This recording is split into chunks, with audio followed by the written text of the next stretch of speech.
Hello दोस्तों, जय हिंद, वंदे मातरम। स्वागत है आप सभी का एक बार फिर से आपके अपने चैनल फिजिक्स टॉपर्स अकेडमी में। मैं हूं गौरव सिंह और आपके लिए लेकर आया हूँ 12th क्लास की फिजिक्स।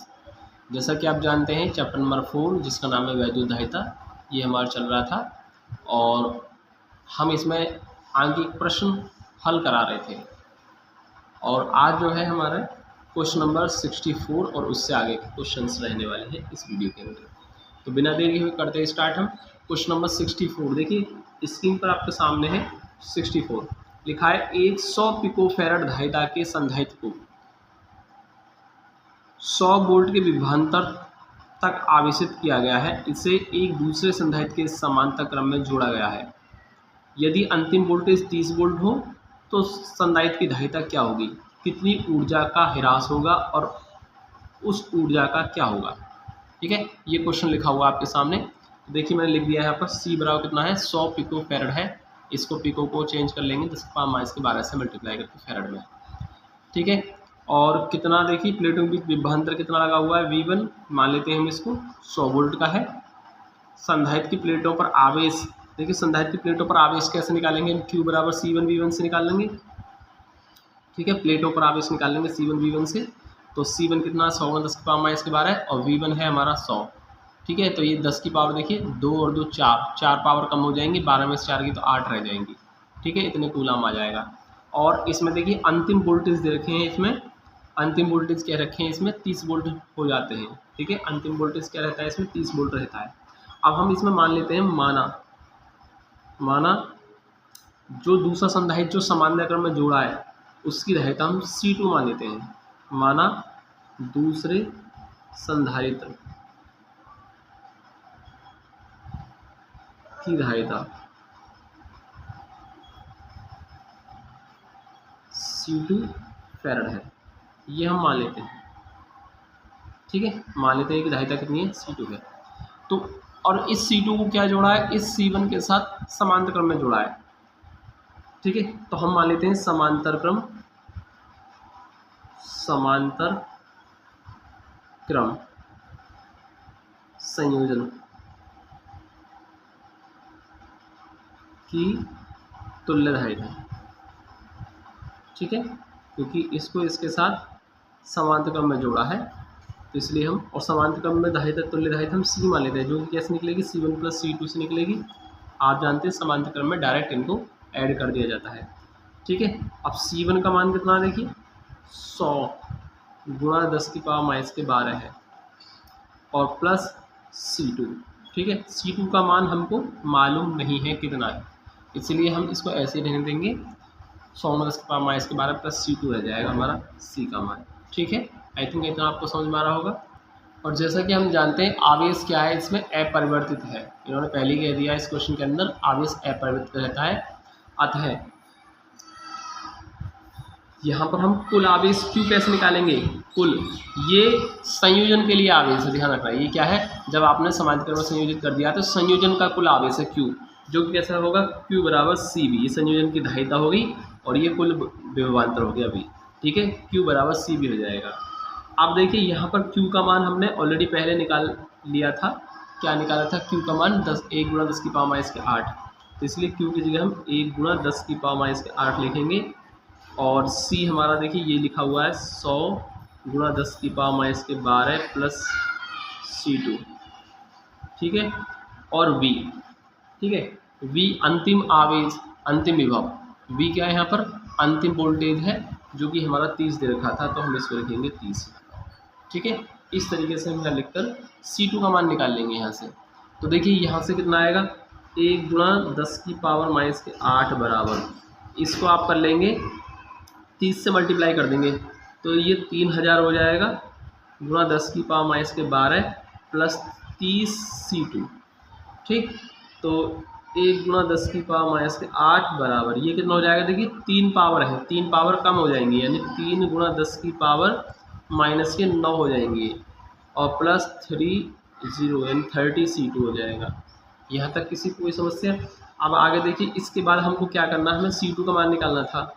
तो 1 × 10⁻8 और इसको ले जाएंगे इधर, तो -3 × 10⁻9 कर लेंगे इसको हम, बराबर 30 और C2 हो जाएगा ये, ठीक है। इसके बाद देखिए यहाँ से आगे कैसे करना है। 1 गुना 10 की पावर माइनस के 8 है ये, इसको हम चाहें तो 10 गुना 10 की पावर माइनस के 9 कर सकते हैं हम इसको, ठीक है। इसको हम 10 गुना 10 की पावर माइनस के 9 कर सकते हैं, ठीक है। और 3 गुना 10 की पावर माइनस के 9, ताकि पावर सेम होंगी तो घटाने में इनको आसानी होगी, इसलिए मैंने ऐसे कर दिया है, ठीक है। 10 में से 3 जाएगा तो 7 गुना 10 की पावर माइनस के 9 बचेंगे और 30 C2। तो यहाँ से C2 निकल के आएगा हमारा 7 गुना 10 की पावर माइनस के 9 बटे 30, ठीक। अब 7 में 30 का हम भाग कर देंगे तो ये आएगा, भाग करके देखिए ये आएगा 0.233 आ जाएगा, 10 की पावर माइनस के 9। अब जब इसमें आप पॉइंट को यहाँ लेके जाएंगे तो 2.33 कर देंगे इसको, और 10 की पावर कितना हो जाएगा, एक पावर हम इधर ले जाएंगे तो एक पावर यहाँ से क्या हो जाएगी, -1 घट जाएगी इसमें। तो ये माइनस के 9 और -1 माइनस के 10 भी आप कर सकते हैं इसको, ठीक है। तो ये आपका C2 का मान निकला है और ये इसका क्वेश्चन का आंसर आ चुका है पहला। अब आपको इसमें ऊर्जा हानि भी निकालनी है। क्या निकालनी है, पहला आंसर आ चुका है, अब आपको निकालनी है इसमें ऊर्जा हानि, ठीक है, डेल्टा U ये निकालनी है। कैसे निकालेंगे, half C1 V1 square minus के हाफ, ठीक है, C1 प्लस C2 और V स्क्वायर, ठीक है, ये तो होगा। देखिए स्टार्टिंग में कैसे निकालेंगे ऊर्जा, हाफ C1 V1 स्क्वायर, ठीक है। और बाद में तो आपने संधारित्र को समांतर क्रम में जोड़ लिया है, ठीक है, जोड़ लिया है। तो इसलिए क्या करेंगे, हाफ C1 प्लस C2 समांतर क्रम में जोड़ा है तो संधारित्र की धारिता क्या आएगी, C1 प्लस C2, कुल धारिता आएगी ना, तुल्य धारिता C1 और C2 की समांतर क्रम में डायरेक्ट जुड़ जाती है C1 प्लस C2, ठीक है, हाफ C1 प्लस C2। और अंतिम विभव कितना हो जाता है, V हो जाता है, जो कि 30 वोल्ट है, इसलिए यहाँ पर मैंने V लिखा है। तो कहने का मतलब ये है half C1 plus C2 into V square. ये इसलिए क्या है, क्योंकि यहाँ पर समांतर क्रम में दूसरा भी संधारित्र जुड़ा हुआ है, इसलिए यहाँ C1 प्लस C2 आया है, ध्यान रखेंगे, ठीक है। तो ये बाद में हो जाएगा, ठीक है, इस तरीके से होगा। अब यहाँ से आप इन सब की वैल्यू लगा के इसको सॉल्व कर देंगे। देखिए यहाँ पर मैंने हाफ को तो कर दिया कॉमन, C1 की वैल्यू 100 गुना 10 पावर माइनस के 12 है और V1 हमारा 100 है, ठीक है, 100 का स्क्वायर हो जाएगा। और देखिए हाफ कॉमन आ चुका है हमारा, तो C1 प्लस C2, C1 की वैल्यू ये है प्लस C2 की वैल्यू ये दे रखी है आपको, और V हमारा 30 वोल्ट है तो 30 का स्क्वायर, ठीक है। इस तरीके से अब देखिए आपको केवल इसको सॉल्व करना है भाई, ठीक है। आप इसको खुद से सॉल्व करेंगे और इसका आंसर बताएंगे कितना आ रहा है। तो इसका आंसर मैं डायरेक्ट लिखे दे रहा हूँ। देखिए केवल सॉल्व करना है, इतना आप कर सकते हैं, इसलिए मैं वीडियो ज़्यादा लेंथी ना हो जाए इस वजह से मैं इसको डायरेक्ट कर ही दे रहा हूँ। बाकी आपको खुद से करना है इसको सॉल्व और फिर बताना है आंसर कितना आ रहा है। देखते हैं कितने बच्चों का आंसर बिल्कुल ठीक आता है। मैं इसका आंसर लिख के दे रहा हूँ आपको, ये आएगा आपका आंसर 3.5 इंटू 10 की पावर माइनस के 7 जूल आएगा इसका आंसर, ठीक है।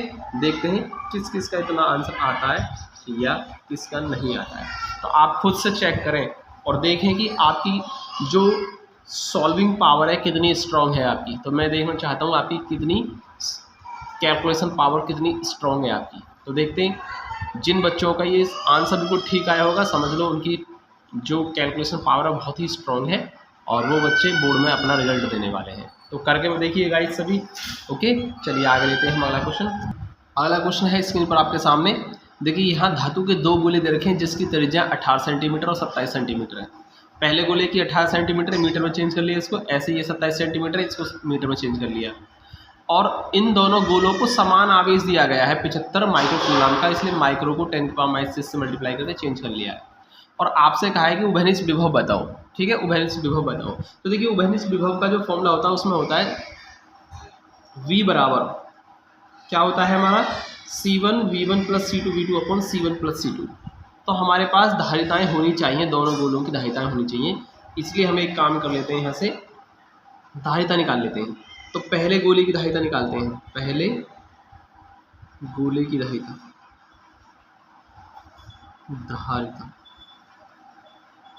C1 मान लेते हैं इसको। फॉर्मूला क्या होता है हमारा 4 पाई एप्सिलॉन नॉट R1, या इसको 4 पाई एप्सिलॉन नॉट को हम 1/9 गुणा 10 की पावर 9 भी लिख सकते हैं, ठीक है, और R1 सही है। तो C1 कितना हो जाएगा, देखिए R1 कितना है हमारा, R1 है 18 गुणा 10 की पावर माइनस के 2 और नीचे है 9 गुणा 10 की पावर 9, 9 दूनी 18 2 हो जाएगा, ये 2 गुणा 10 की पावर कितना होगा 9 ऊपर जाएगा तो 11 हो जाएगी माइनस के 11, ठीक है, इतने आ गए। C1 निकल के आई हमारी। अब हम दूसरे गोले की धारिता लिख दे रहे हैं, उसको मैंने डायरेक्ट फॉर्म लगा दिया है 1/9 को 10 की पावर 9 और यहाँ R2 कर देंगे, ठीक है। तो C2 कितना हो जाएगा, R2 कितना आ जाएगी, R2 है हमारा 27 गुणा 10 की पावर माइनस के 2 और ये 9 गुणा 10 की पावर 9, 9 3 27 3 बार गया हमारा, ये 3 गुणा 10 की पावर माइनस के 11 फैराड। इस तरीके से हमने C1 और C2 भी निकाल ली। अब इसके बाद उभयनिष्ठ विभव का फॉर्मूला लगा देंगे हम, उभयनिष्ठ विभव निकालेंगे हम, उभयनिष्ठ विभव V बराबर, फॉर्मूला क्या होता है हमारा, जब हम पास आवेश दिए हो Q1 और Q2 दोनों दिए हो तो हम क्या लगाएंगे, कुल आवेश बटे कुल धारिता, यानी कि Q1 plus Q2 upon C1 plus C2, ठीक है। V बराबर Q अपॉन C होता है, Q अपॉन C, तो Q क्या आएगा, कुल आवेश, दोनों गोलों कुल आवेश और कुल धारिता, तो V बराबर Q अपॉन C फॉर्मूला होता है, ये वही लगा रहे हैं हम, ठीक है। तो उभयनिष्ठ विभव निकल गया हमारा ये।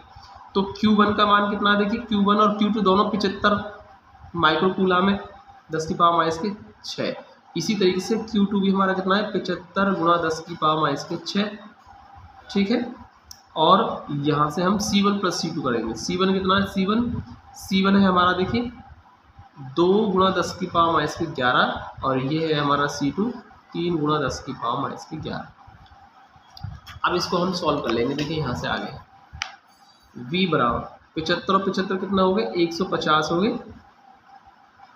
10 की पावर माइनस के 6 और 2 और 3 5 गुणा 10 की पावर माइनस के 11, 5 से कट जाएगा, 5 3 15 यानी 30 बार खत्म, तो V बराबर 30 गुणा 10 की पावर 11 चला जाएगा, ऊपर प्लस का 11 11 में 6 गए तो 5 रह जाएंगे, ठीक है।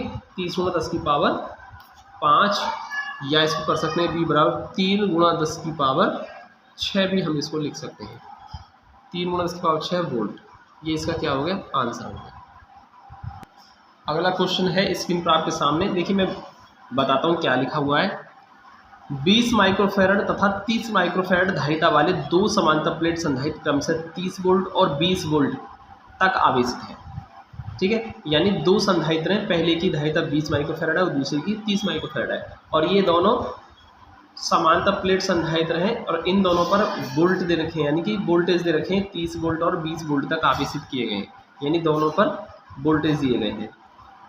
यदि इन दो संधारित्रों की एक समान आवेश वाली प्लेटों को परस्पर जोड़ दिया जाए तो संधारित्र की प्लेटों के मध्य उभयनिष्ठ विभवांतर का मान क्या होगा। देखिए यहाँ पर देखिए क्या दे रखा है कि संधारित्र की एक समान आवेश वाली प्लेटें परस्पर जुड़ी हुई हैं, तो इसका मतलब क्या हुआ, इसका मतलब है दोनों संधारित्र परस्पर समांतर क्रम में जुड़े हुए हैं, ठीक है। तो पहले हमने क्या कर लिया, पहले संधारित्र पर आवेश निकाल लिया है, पहले संधारित्र पर आवेश Q1 कैसे निकालेंगे, C1 V1 से निकालेंगे, ठीक है। C1 का मान कितना दे रखा है 20 माइक्रोफैरड धारिता है और इसको 30 वोल्ट से जोड़ा गया है, 30 माइक्रो, ठीक है 30 वोल्ट से जोड़ा गया है, तो 20 गुणा 30 600 माइक्रो कूलम हो जाएगा।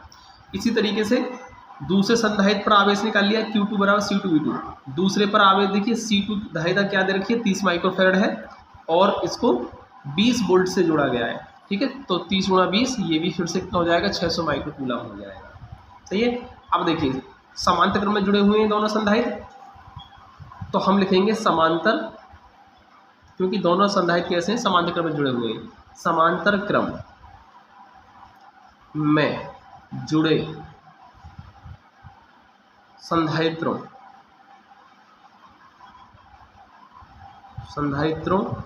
पर कुल आवेश कितना होगा, कुल आवेश, अब दोनों समांतर क्रम में जुड़े हुए हैं तो कुल आवेश कैसे निकलेगा Q1 प्लस Q2 से, कुल आवेश कैसे निकलेगा, दोनों के आवेशों को जोड़ दीजिए आप।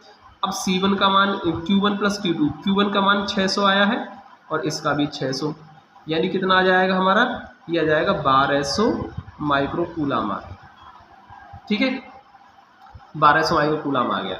अब तुल्य धारिता कितनी आएगी, भाई दोनों संधारित्र कैसे समांतर क्रम में जुड़े हुए हैं, तो इनकी तुल्य धारिता भी निकाल लीजिए।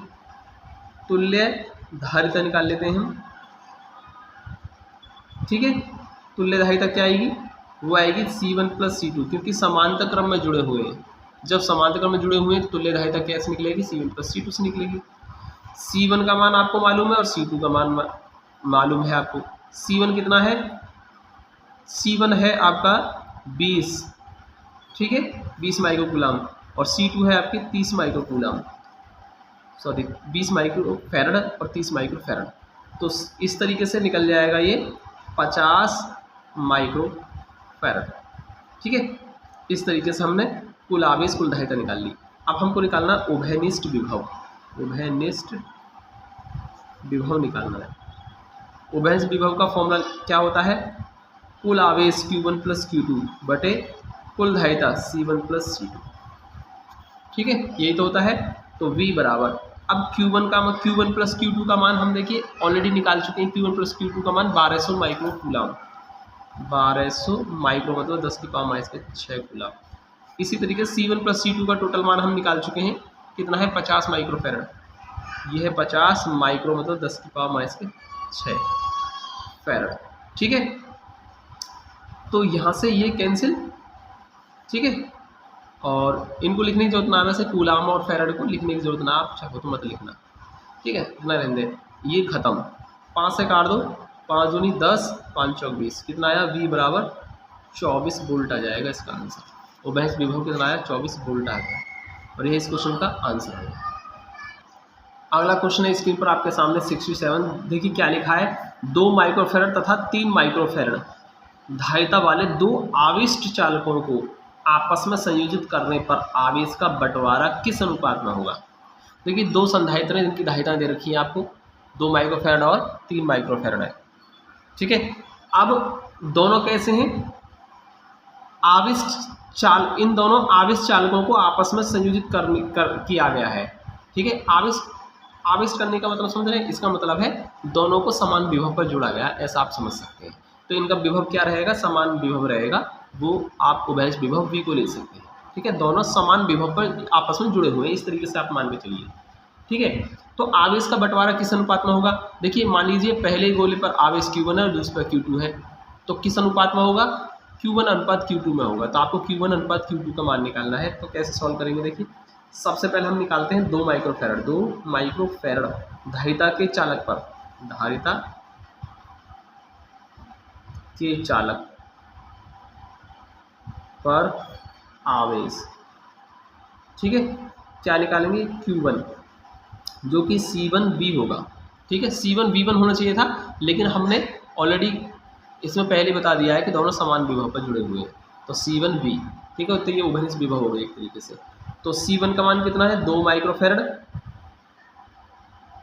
इंटू V, सही है। अब इसी तरीके से दूसरा कौन सा है हमारा, 3 माइक्रोफैरड का है, 3 माइक्रोफैरड धारिता के चालक पर आवेश Q2 क्या होगा, C2V होगा, कितना होगा, C2V होगा, ठीक है। और यहाँ से हम कह सकते हैं C2 का मान कितना होगा, C2 का मान है 3 माइक्रोफैरड इंटू V, सही है। तो ये हमने निकाल लिया, ठीक है। ये आ गया हमारे, ये Q1 का मान आया है और ये आ गया हमारा Q2 का मान। अब हमको क्या करना है, अब हमको आवेश के बंटवारे का अनुपात निकालना है, आवेश के बंटवारे का अनुपात, यानी कि Q1/Q2 या Q1/Q2, ठीक है। कितना, Q1 का मान कितना है, 2 माइक्रो को 10⁻⁶, ठीक है, लिख सकते हैं, और V, और इधर 3 माइक्रोफैरड है, इसको हम 3 गुणा 10⁻⁶ फैरड लिख सकते हैं, और V से V खत्म, 10⁻⁶ खत्म, यानी कि Q1/Q2 जो आएगा हमारा 2/3 आ जाएगा, ठीक है। हम लिख सकते हैं Q1/Q2 बराबर 2/3, ठीक। यही इस क्वेश्चन का क्या होगा, आंसर होगा। अगला क्वेश्चन है स्क्रीन पर आपके सामने। देखिए कुछ डायग्राम इस तरीके से बना हुआ है, ये ए बिंदु है, ये बी बिंदु, इन दोनों के बीच में देखिए एक 2 माइक्रोफैरड, एक 3 माइक्रोफैरड और इनके समांतर में 1.8 माइक्रोफैरड और यहाँ इन सबके श्रेणी क्रम में 6 माइक्रोफैरड का एक संधारित्र लगा हुआ है। आपसे कह दिया इन्होंने पहले ही कि ए और बी के बीच, बिंदु ए और बी के बीच जो विभवांतर वो 50 वोल्ट है और आपसे ज्ञात करने के लिए बोला है कुछ, क्या देखिए नंबर फर्स्ट 6 माइक्रोफैरड देखिए यहाँ पर है, 6 माइक्रोफैरड के सिरों पर विभवांतर निकालना है आपको, मैंने वी डैश मान लिया है, ये निकालना है, यानी इसके सिरों पर कितना विभवांतर है और दूसरा इस संधारित्र में कितनी ऊर्जा संचित होगी। ठीक है, इस 6 माइक्रोफैरड में संचित ऊर्जा की गणना भी आपको करनी है, ये 2 काम करने हैं। तो सबसे पहले ना इनकी तुल्यधारिता निकाल लो, इस पूरे परिपथ की तुल्यधारिता निकालें, ए और बी के बीच तुल्यधारिता कैसे निकालेंगे, दोनों श्रेणी क्रम में, ये समांतर क्रम में हो जाएगा, फिर ये श्रेणी क्रम में हो जाएगा। तो पहले इन दोनों का श्रेणी क्रम निकाल लो। तो देखिए यहाँ पर मैंने 2 और 3 का श्रेणी क्रम निकाला है, तो 2 गुणा 3 और 2 प्लस 3, तो 6/5 यानी 1.2 माइक्रोफैरड। अब ये जो 1.2 माइक्रोफैरड है इसके साथ, यानी इन दोनों का तुल्य कितना आया 1.2 माइक्रोफैरड। अब इसके साथ ये कैसा है 1.8, ये समांतर क्रम में है। ठीक है, तो 1.2 के साथ 1.8 समांतर क्रम में है, तो इसको भी हम लगा देते हैं। तो देखिए मैंने लिख दिया है 1.2 माइक्रोफैरड और 1.8 कैसे समांतर क्रम में, उनकी तुल्यधारिता को C2 माना है। समांतर क्रम में हम डायरेक्ट जोड़ देते हैं 1.8, तो कितना हो जाएगा, ये हो जाएगा हमारा 3 माइक्रोफैरड हो जाएगा। ठीक है, कितना हो जाएगा 3 माइक्रोफैरड आगे। अब इस 3 माइक्रोफैरड के साथ ये जो आपका बचा हुआ है, देखिए इन तीनों का 3 आ गया, 3 के साथ 6 के साथ श्रेणी क्रम में है, तो इसको हम श्रेणी क्रम में ले लेते हैं। तो देखिए मैंने लिखा 3 माइक्रोफैरड और 6 माइक्रोफैरड श्रेणी क्रम में है, तो इनकी तुल्यधारिता C ले लिया है, जो कि हमारी पूरे परिपथ की A और B के बीच तुल्यधारिता होगी। ठीक है, कैसे निकालेंगे, 3 गुणा 6 और 3 प्लस 6, 3 गुणा 6 और 3 और 6 9 हो जाएगा, तो 3 तिया 9 और 3 दूनी 6, यानी कुल मिलाकर C बराबर 2 माइक्रोफैरड तुल्यधारिता जो निकल के आएगी ए और बी के बीच 2 माइक्रोफैरड धारिता निकल के आएगी, पूरे परिपथ की आएगी ए और बी के बीच तुल्यधारिता। ठीक है, इतना आपको समझ में आया। और हमें विभवांतर निकालना था, 6 माइक्रोफैरड के सिरों पर विभवांतर निकालना था, तो इसलिए सबसे पहले हमें पूरे जो निकाय है हमारा, या कह सकते हैं पूरा जो परिपथ है, इस पर आवेश निकालना पड़ेगा हमें। ठीक है, तो पहले आवेश निकालेंगे तभी हम विभव निकाल सकते हैं किसी भी संधारित्र के सिरों पर। ठीक है, तो हम लिखेंगे कुल आवेश कितना दे रहे हैं हम, कुल आवेश, या कह सकते हैं संयोजन का कुल आवेश। ठीक है, इस तरीके से लिख सकते हैं। तो कुल आवेश हो गया संयोजन का, ये हो जाएगा Q बराबर CV होगा। ठीक है, C तुल्यधारिता है और V जो है ये A और B के बीच कुल विभवांतर हो जाएगा। तो कितना होगा, C तुल्यधारिता कितनी आई है 2 माइक्रोफैरड, और A और B के बीच में जो कुल विभवांतर जो हमने लगाए हैं वो लगाए हैं कितने 50 वोल्ट, यहाँ दे रखे हैं, देखिए ऑलरेडी क्या दे रखे हैं 50 वोल्ट, तो यहाँ लिख देंगे हम 50। इस तरीके से हमारा 100 2 गुणा 50 2 गुणा 50 है, ये जो 50 नहीं है ये 150 है, यही मिस्टेक थी ये। चलिए इसको थोड़ा ठीक कर लो, ये 150 वोल्ट है, तो मैं यहाँ भी कर दे रहा हूँ, ये गलती से लिख गया है, इसलिए मैं भी कंफ्यूज हो रहा था, इसमें 150 वोल्ट हो। ठीक है, अब देखिए इसको करते हैं, तो कितना हो जाएगा, ये 300 हो जाएगा, 150 तो नहीं 300 माइक्रो कूलाम आवेश आ गया। ठीक है, संयोजन का कुल आवेश आ गया। अब हम निकाल सकते हैं पहला वाला भाग हल कर सकते हैं इसका। देखा 6 माइक्रोफैरड के सिरों पर विभवांतर, 6 माइक्रोफैरड संधारित्र के सिरों पर विभवांतर। ठीक है, यही तो निकालना है हमें। ठीक है, उसको मैंने V डैश माना, V बराबर Q अपॉन C हो जाएगा। ठीक है, Q कितना आया है हमारा 300 माइक्रो। ठीक है, या 10 की पावर -6 भी लिख सकते हैं माइक्रो कूलाम। और C कितना है, हमसे कहा है 6 माइक्रोफैरड संधारित्र के सिरों पर विभवांतर, इसलिए यहाँ पर C कौन सा आएगा, 6 ही आएगा ये। ठीक है, जिसके सिरों पर पूछता है वही लिखा जाता है C का मान। ठीक है, तो 6 के सिरों पर पूछा है 6 माइक्रोफैरड के, तो 6 गुणा 10 की पावर -6 फैरड, तो ये कैंसिल हो जाएगा, 6 पंजे 30 यानी 50 बार कट जाएगा हमारा ये। तो वी डैश जो आया हमारा 50 वोल्ट आएगा और यही इसका पहले पार्ट का आंसर हो गया। ठीक है, ये पहले पार्ट का आंसर हुआ। अब देखो सेकंड पार्ट हम हल करते हैं इसका। सेकंड पार्ट कह रहा है संचित ऊर्जा निकालो। इस संधारित्र 6 माइक्रोफैराड में संचित ऊर्जा भी निकालनी है। तो संचित ऊर्जा U कैसे निकालेंगे हम? संचित ऊर्जा U हाफ CV² से निकलेगा भाई। ठीक है, यही तो होता है फॉर्मूला, हाफ C कितना है? C किसके सिरों पर, किसके मतलब किस संधारित्र में पूछी है संचित ऊर्जा? 6 माइक्रोफैराड में, इसलिए क्या लिखेंगे? 6 ही लिखेंगे। 6 × 10⁻⁻⁻⁻। जिस संधारित्र में संचित ऊर्जा निकालनी है C का मान वही रहेगा। और V कितना है? इसके सिरों पर कितने वोल्ट निकाले अभी हमने? इसके बीच में विभवांतर कितने निकाले प्लेटों के बीच में? 6 माइक्रोफैराड के सिरों पर विभवांतर निकाले 50 वोल्ट। तो यहाँ पर 50 ही आएगा। V भी कौन सा आएगा? 6 माइक्रोफैराड वाले के लिए ही आएगा, यानी कि 50 आएगा। 50 का स्क्वायर, ये ध्यान रखना है आपको। ये कैंसिल होगा 3 बार, यानी 3 × 10⁻⁻12। और ये जो है आपका 50 का स्क्वायर 2500 हो जाएगा ये। ठीक है, 50 का स्क्वायर 2500 हो गया। और 25 या 75 हो जाएगा। 7500 × 10⁻⁻12, या हम लिख सकते हैं इसको 7.5 × 10⁻, देखिए 1 2 3 प्लस हो जाएंगे तो -9 बचेंगे। ठीक है, पावर मिस्टेक कैसे आ रही है? अरे ये जो ना ये माइक्रोफैराड है, माइक्रो 10⁻⁶, ये छोटी छोटी मिस्टेक हो जाती हैं।